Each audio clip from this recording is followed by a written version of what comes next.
দেখো বন্ধুরা, বসে পড়েছি সবজি কাটতে। ওদিকে জামা কাপড় কাচা হয়ে গেছে, মেলাও হয়ে গেছে।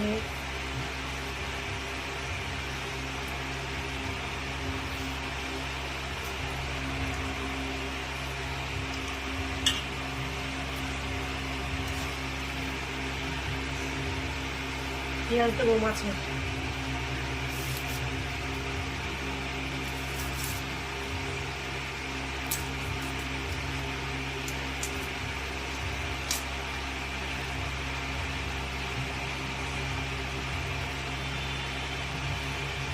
পমফ্রেট মাছ আবার পেঁয়াজ ছাড়া ভালো লাগে না।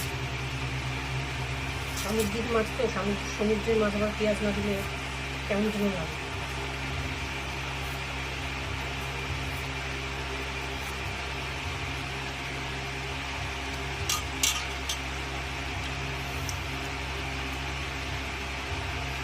কালকে ডাল করেছিলাম, ডাল আছে, আর করবো উচ্ছে ভাজা। উচ্ছে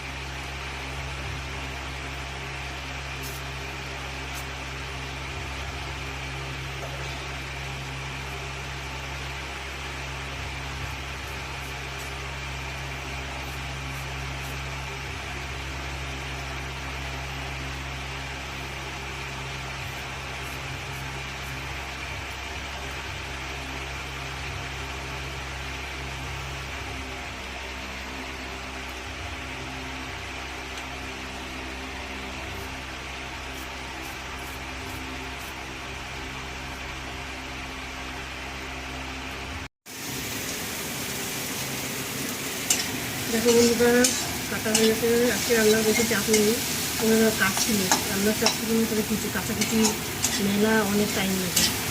সমস্ত মানে কী কী দেবো দেখে শুনে দিতে হয়। ওয়াশিং মেশিনে অনেক একটা দুটো তো আর কাটা যায় না, সেই খুঁজে খুঁজে দিতে হয় বিভিন্ন। রান্না বসেছি দেরি করে, মানে দেরি হয়ে গেল। রান্না এই উচ্ছে বাজেও মাছ করবো, গ্যাস আর কিছু না, ভাত বসিয়ে দিয়েছি।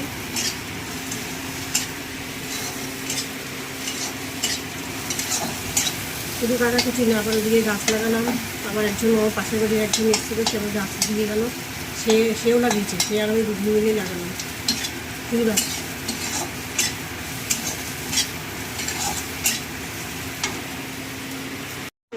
তোমাদের দাদা খাবো, ছেলে তো এসব খাবে না। আজকালকার ছেলেপেলেরা এসব খায় না। এরকম মাছটা ভাজা হয়ে গেছে, ভাত হয়ে গেছে। ওইদিকে দেখো পমফ্রেট মাছ।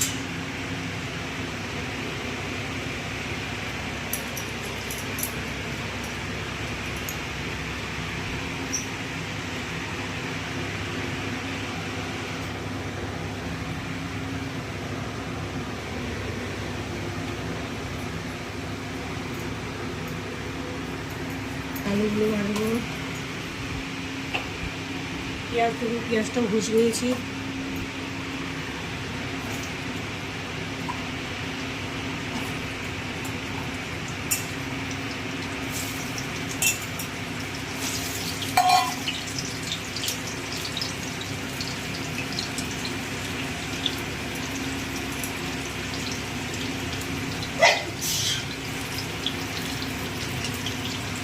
সকাল থেকে খালি দৌড়ে বেড়াচ্ছি, চাপ আর চাপ, কাজের এত চাপ।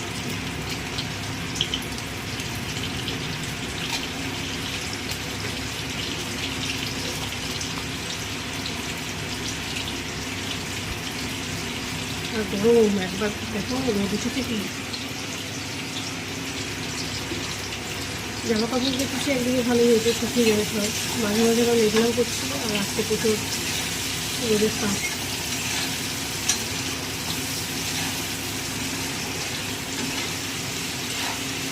কমপ্লিট মাছ রান্না কমপ্লিট।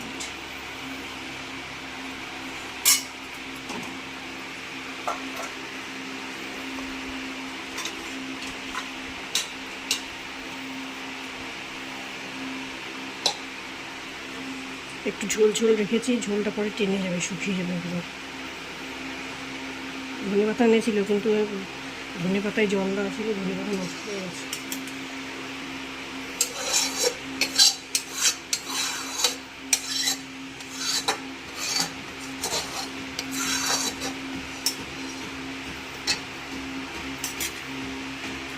বাসন সব মাজা হয়ে গেছে। কড়াইটা আর ফ্যানের গামলাটা মাজলেই হয়ে যায়। তাহলে বন্ধুরা আজকের ব্লগটা এখানেই শেষ করছি। সবাই ভালো থেকো, সুস্থ থেকো, টাটা।